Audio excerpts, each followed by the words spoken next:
Sir আমাদের কিছু common প্রশ্ন আছে যারা অনেকে ইংরেজি কোর্স করার পরও তারা এটা বলতে পারে না।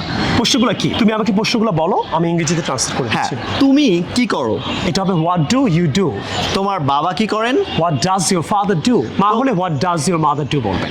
তুমি কোন স্কুলে পড়ো? In which school do you study. তোমার কয় ভাই কয় বোন? How many brothers and sisters do you have. তুমি কোথায় থাকো? Where do you live. তুমি কি ঢাকায় থাকো? Do you live in Dhaka. তুমি কোথায় পড়ো? Where do you study. তোমার হবি কি? What are you interested in অথবা হোয়াট ইজ ইউর হবি। তুমি কোথায় কাজ করো? Where do you work. তোমার বাবা কোথায় কাজ করে? এটা হবে where does your father work. So dear brothers and sisters, I know অনেকে স্পোকেন কোর্স করে কিছু কমন কোয়েশ্চেন্সগুলো আপনারা প্রপারলি আস্ক করতে পারেন না। That's why the 7 to 8 questions you have to remember it properly, and when you are talking to your friends, when you see your friends, ask these questions confidently and answer these questions confidently. Do subscribe my new channel and I'll see you in the new video. Assalamu Bye. Assalamu alaikum. চলবে